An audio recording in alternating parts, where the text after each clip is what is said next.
Mets leading 8-2, and we are very pleased to have with us in the booth for the 7th inning Mets president of baseball operations David Stearns. David, here we are 4 days from opening day. How are you feeling about things? I think we're all ready to get going. I think that's how we feel about things, and anyone who's been down here for the 7 weeks I think is ready to get on the plane and get competition started. But we're happy where the team is. I think our guys are ready to go, and we're looking forward to playing games that matter. Cunha throws out DeLeo for the first out. So only because it's recency bias, I have to ask you about Alexander Canario. First of all, how do you get a guy like that? And second of all, what do you do with him now that we get to the end of spring training? He's a really interesting guy. This is someone who was one of the better prospects in baseball. He's still really young. He's 24 years old. And he was one of the better prospects in baseball. Was part of a really big trade earlier in his career for Chris Bryant, a noteworthy deadline trade. And he just hasn't gotten the opportunity to really establish himself in the big leagues. When he's had some opportunities in the big leagues, he's hit for power. He has some swing and miss, which we've seen a little bit today in the first plate appearance.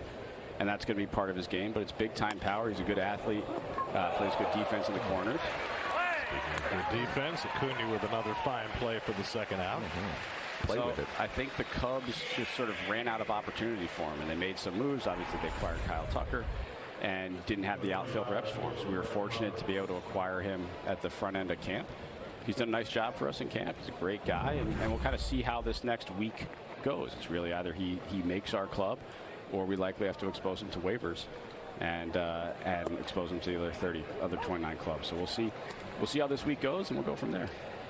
You know, this 4 days between now and opening day is such a time for maneuvering, and you know, you've got a couple of players hurt with McGill and Alvarez, and teams are letting players go, and you talk about trying to sneak a guy through waivers, which would be hard to do. What are your goals over these next 4 days in terms of trying to improve your team if possible? Yeah, there are a couple of things. I think the first part is, are there ways we can improve the 26 they're going to break? And that's always going to be a part of what we're looking at. And we feel really good about our guys who are healthy, who can go.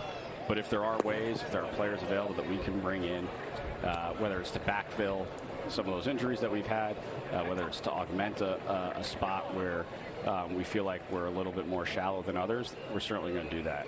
There's also what we're doing in AAA and even AA in those layers below. This is a very active time of year for AAA and AA transactions. A lot of players become available and are looking for the best opportunities for themselves to try to ultimately get to the major leagues or get back to the major leagues. And so that's a lot of what's going on this time of year as well. And as you guys know, we pay a lot of attention to that. We know we're going to have 60 players over the course of the year suit up at the big league level. And clearly they're not all going to start here on opening day. Yeah, I was wondering, with your evaluation, as this many guys are kind of hitting the market again, like what is it you're looking for in relation to what you need, perhaps with the injuries, but also what you value and you're valuing as an organization? We'll continue that conversation and get David's answer when we come back from break. Good inning for Jose Urena. He's retired 6 in a row with some help from Acuna. David Stearns is joining us in the booth, and right before the break, Murph was asking a question. Yeah, I was just asking, with the number of players that are becoming available, what you're looking for in relation to your need, and how that matches up with what you value offensively and defensively. You know, it's interesting. So this is a really interesting time of year to evaluate a little bit. We've got players with track records, and you know, we have all this historical data of what they've done throughout their careers. We have historical scouting reports. And then a lot of times players come to spring training and they look a little different. They've worked on something in the offseason, especially pitchers. We see it all the time now, where it's a new pitch, it's added velo. And so a lot of what we're trying to do in spring training is figure out what's changed and if that change is real. And sometimes a guy has changed for the better, and for whatever reason there's not an opportunity in his current organization, and maybe you can jump on that. So spring training, as you guys know, is a challenging time to evaluate, right? You're not necessarily facing major league competition all the time. depending on whether you're playing in the front half of games or second half of games, is going to impact the quality of opposing pitching you're going to see. So it's a challenging time to evaluate, and so we try to look at kind of that underlying skill level and whether that has changed from one year to another. Yeah. You sought to get as much depth in your starting pitching ranks as you could going into the season, and you immediately were forced to go to your depth with the injuries to Montas and Manaea in spring training. Do you feel as though that's an area where you still need to add? I don't right now. I think we're in pretty good shape. Clearly, you don't want to lose two established starting pitchers, clearly guys that we anticipated were going to pitch towards the front end of our rotation. If we were going to lose them, I'm glad it happened at the front end of camp. It allows us to use this 6 weeks to be part of the time where they're going to come back. But we need those guys, and we're fortunate that their rehabs are progressing well so far. We've still got a little ways to go, but we're fortunate that we're headed in the right direction. We're going to be better when they're back. But until they're back, we have a lot of confidence in the guys we brought in. And guys like Tyler McGill, David Peterson, who have really earned opportunities here and have pitched extraordinarily well in camp. We're excited to see what they can do. You know, it's an amazing thing. It's 4 straight years now that Tyler McGill has begun spring training on the outside looking in and winds up making a start the first time through the rotation. What do you see in Tyler that encourages you that this is the year where you take off? I think with Tyler, it's just been a series of incremental steps forward. I don't know that we need to see this massive jump. He's got great stuff.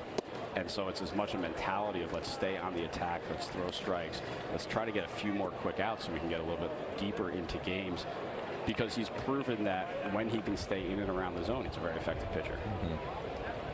Yeah, thinking about what you said, with unfortunately losing Manaea and Montas early in the season, it just gave you those 6 weeks to evaluate not only the guys that you know, but then what someone may be doing new in another organization throughout spring training. That's exactly right. That's a lot of what our scouts are looking at when they're out looking at other camps. A lot of what we're trying to detect in the front office as well. And look, guys are working year-round now to try to get better. And when you don't have eyes on them over the 4 months of the offseason, sometimes they can surprise you a little bit when they come to camp. Yeah, like seeing something new. No cycle for Nimmo. We'll have to wait for another day. You decided today to send Daniel Nunez down. You optioned him down, figuring that he needs a little more time. That's really all this is. We know how good Nunez is when he's healthy. We know he's going to be a big part of our season. We want to give him the best chance to succeed out of the gate. You know, we had a little bit of a slow ramp, and we just need a little bit more time over the first couple weeks of the AAA season to get him into grooves so that he can carry the load that we need a major league reliever to carry. How about Minter? I know he's going to pitch tomorrow. Are you going to wait for that to decide whether he'll be ready? I think so. All signs are really positive with him right now. We don't need to make a decision today, and so we're not going to make a decision today, but he felt really good coming out of the last one. I thought the ball was coming out of his hand really well in his last outing. The velo ticked up a little bit. His secondary has looked good all spring. So we'll get through tomorrow, make sure he's in good shape, and then I would expect him to be in good shape come Thursday. How have been your impressions of Soto? I mean, he doesn't get out much, but just being able to see it, you know, every day in his routine. It really is impressive. And you touched on, like, the routine is what is so unique about this guy. And we see it with all the great players. It's the same thing with Lindor. He's got such a disciplined, detail-oriented routine that he knows he can anchor to, whether he's going good or going bad. And Soto's the exact same way. He takes his craft incredibly seriously. He cares. It's a great example for everyone in our clubhouse. And it's been a lot of fun watching him this camp prepare for a season and the intensity with which he prepares. Yeah, I was listening to you, as you said, anchor. Like, I feel like he anchors his routine. He can anchor your lineup, but I got a chance to play with Juan for just a little bit, and I don't think I've ever seen him take a pitch off, and that is contagious. On, like, what excuse do I have if my best player is not taking any pitches off? And we've seen that in spring training, right? Juan's a great player. He probably doesn't need 6 weeks of spring training to get ready to hit, but from game one, he was locked in. So the injury to McNeil gives, at least for the moment, Beatty and Acuna an opportunity. I was talking about this yesterday, that if it happens later in the season, maybe that's Jett Williams, maybe that's Ronnie Mauricio, maybe somebody else has an opportunity. Where do you see the ramp up for those two guys starting their minor league season? Where are they going to be playing, and how quickly will they be playing? So Jett will be playing in Double-A, and will be going right away. Ronnie's going to spend a little bit more time down here to make sure that he's fully in game shape. I expect that once he's in game shape, he's going to play here for a little while in the Florida State League, get some competition under here, and then he's going to go to AAA. And once he's in AAA and feeling good, we know how talented this guy is. And when there's a need, we wouldn't hesitate to call upon him. And what positions will those two be playing? So Jett's going to continue to play the 3 up the middle. We'll probably give him a little bit more exposure to center field than we have in the past. And Ronnie's going to play the 3 on the dirt. He'll play short, second, and third when he's ready. We think he can play all 3. Obviously, we got shortstop covered for a little while, we think. Hopefully we have third base covered as well. So we want to make sure he's getting enough variety around the infield to ensure that wherever the opportunity is, when he's ready, he's an option for us. You know, with all those guys that we just talked about, it gives you a plethora of options moving forward. It's got to be so hard to figure out which of those guys winds up being the guy who helps you and which is the one that you use to try and improve in other areas. So the way I look at it, if all of them are playing well enough so that we can envision them either helping us or potentially trading for a meaningful piece coming back, we're in a great spot. That means we're evaluating well. That means we're developing well. We're coaching well. So that's a wonderful problem to have. If we get to June, July, and we've got a log jam of infield prospects who are all playing well at the upper minors or the major league level, I will gladly sort through that conundrum if we get there. And I think the other guy that every Met fan wants to know about is Brandon Sproat, and what your plans are for him and what you see the timeline for him. We're not going to put a timeline on it. I think he is an extremely impressive pitching prospect. I've been fortunate in my career to be around a couple of guys who got to AAA in the big leagues very quickly, and he's right in that group. And he is very dedicated. He's clearly got the big velocity. I think what we need to see is frankly just success at AAA. I mean, we want to see him have success there. I think he learned a lot during his brief stint there last year. We certainly believe he's up to the challenge, and once we see that, he'll be an option for us if we have a need. I did see Brandon Nimmo got the start in center field today.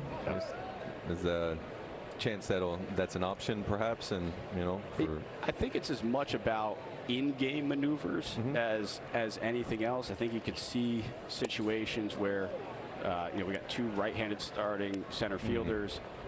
Maybe there's a leverage at bat mid-game with a nasty righty on the mound, and Manny wants to go to a lefty off the bench, and that lefty stays in the game somewhere, and then Nimmo can slide to center.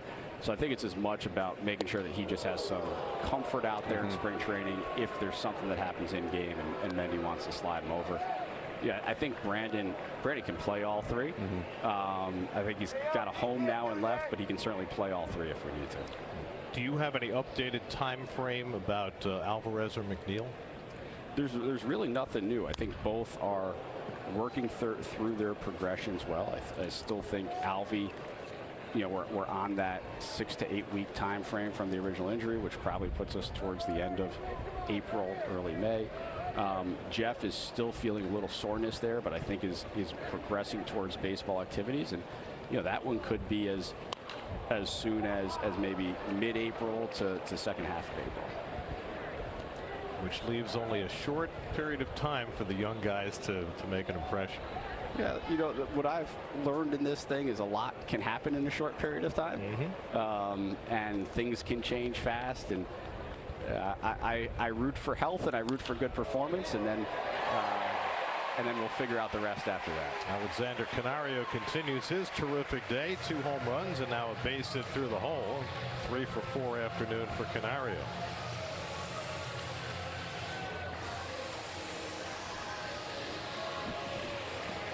I want to go back to Brandon Sproat for just a second. I know he's going to be starting games in the minor leagues. You never see a scenario where he gets called up to be a relief pitcher if you have a need there? I'm not opposed to it. I think every pitcher's development path can be a little bit different. Just because you break in to the big leagues as a relief pitcher doesn't mean that that's your ultimate destination. We've got Johan Santana in camp this weekend. That's a great example. There are plenty of others around baseball of really good starting pitchers who had their first exposure to the big league level as a relief pitcher because that's where the need was. So I wouldn't be opposed to that if that's where we end up getting towards the second half of the year. I think the one thing you do have to consider is once you shorten a starting pitcher up in season, it's really tough to lengthen them back out again. So if we're going to do that, we have to be pretty certain we're not going to need Brandon as a starter at some point later in the year. I think once we shorten him up like that and put him in a slightly different role, very difficult to flip the switch back and ask them to go pitch at the front end of the games and give you 85, 90 pitches. I was gonna ask, it can be, swing it, send it. Acuna with the base hit to center field. Beatty heading home, throws cut off. So Luis Angel Acuna with an RBI single to make it 9-2 New York. But in your position, criticism comes easily. It can. I was curious if there's an area of the job that you really enjoy, that someone that might not surprise someone, but just an area of putting things together. You really enjoy. I enjoy the conversation and debate, and I think that's what's fun about any of these jobs. Is we're all, if we're in a front office, we're all looking at the same pieces of information, and we can come to vastly different conclusions, and that's a lot of fun to sort through. Yeah. David, it's been terrific having you here. Thank you so much for providing us with some information, and I think we're all ready to go. I think we are. Appreciate it, Gary. All right, David. Thank you. David Stearns, Mets president of baseball operations. Pitching change for the Marlins. We'll be right back.